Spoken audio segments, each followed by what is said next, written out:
for today, for this Sunday, remind us of our relationship with God, how we encounter Jesus in our lives. There is a young man complains to his father that he does not feel the presence of Jesus in his life. And his father told him, "Son, check your lifestyle.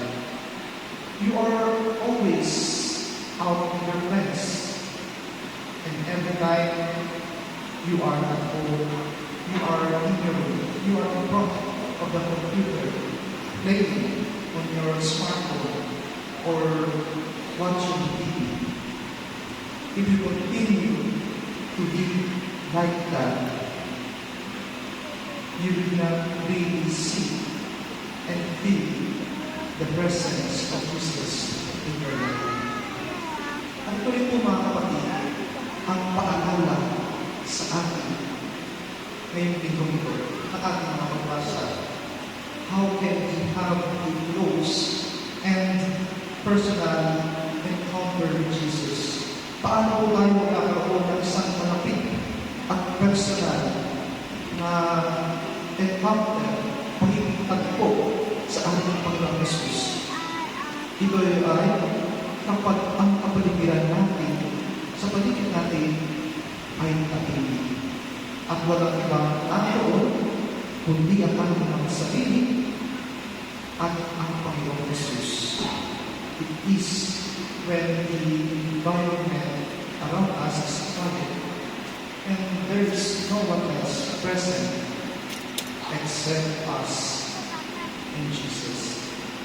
This is always the most pleasant environment for us to meet our Lord Jesus. Dahil sa panahon po natin ngayon, napakaganda po makita, marinig ang sinasabi ng Diyos sa atin. Mahirap natin marinig at maramdaman ang presensya ng Diyos sapagkat ang aming mundo ay palaging nagbibigay sa atin ng bahaya ng mga ingay ng mga tandaan sa atin upang magkaroon tayo ng encounter sa ating Panginoong Jesus. Hindi po ba tayo mga nag-aaral pa, mga kapag-apa natin? Hindi ba mas nalalisin natin at mas gusto natin na tayo ay makapag-aral sa isang tahimik na lugar ng sa gayon? Madali natin makikitihan at matutunan yung mga pinag-aaralan natin.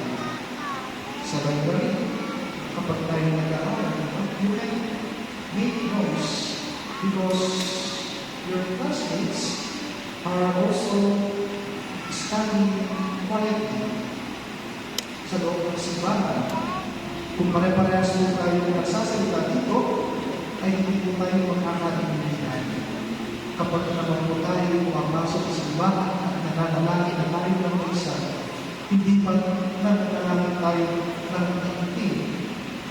Walang nananalangin na itim na malakas ang boses. Ano po? Kapag tayo nananalangin, ay pinakausap na rin ng Diyos sa pamamagitan ng ating isip, sa pamamagitan ng mga pagulong ng pananalangin. At alam natin na kapag tayo nagdarasal ng may katahimikan, ng taimtim, nararamdaman natin na tayo naman ay pinakausap ng Diyos. Sa pananalangin natin ang taimtim, narinig ng Diyos hindi lamang ang mga sinasabi ng ating mga bibig, kundi pakiramdam ang sinasabi ng ating mga puso. Only in the silence of our lives can we meet and feel the healing presence of Jesus. And only in the silence of our lives we will hear the voice of Jesus telling us what we need to do so that we can find the motivation and strength to continue in the midst of the noisy and even in the most difficult situation of our lives. The death and we find our gospel was given by Jesus, not in the midst of a noisy crowd. Ano bang ginawa ng ating Panginoon? Hindi ba kinuha muna niya itong taong may kapansanan, taong hindi at hindi? Ang utang magsalita, inilayo mula sa crowd at doon, pinagaling niya ang tao. Pinagaling niya ang ating Panginoon Jesus, ang taong may kapansanan. And so the question for us today, my brothers and sisters, do we feel the presence of Jesus in our lives? Nararamdaman ba natin ang presensya ng Jesus sa ating buhay? Sa gitna ng mga maraming ingay na ating narinig sa ating kapaligiran.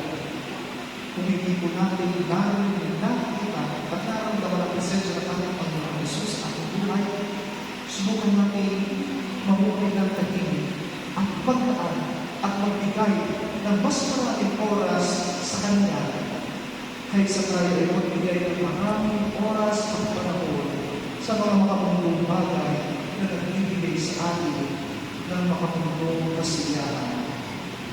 Let's try to live a quiet life and give more time to Jesus than giving time that satisfies our desire or pleasure. This does not mean that we will isolate ourselves from our family, from our friends, from other things. Kung hindi ko na na kailangan natin ibubulan ang ating sarili mula sa ating pamilya, sa ating kaibigan, sa mga araw-araw na ginagawa.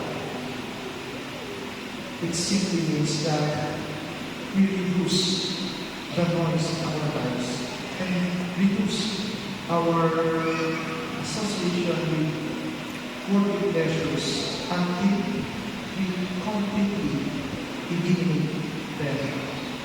Kapag po natin manahimik, kapag natin humanap ng pagkataon na ilagay natin sarili sa isang tahimik na disposisyon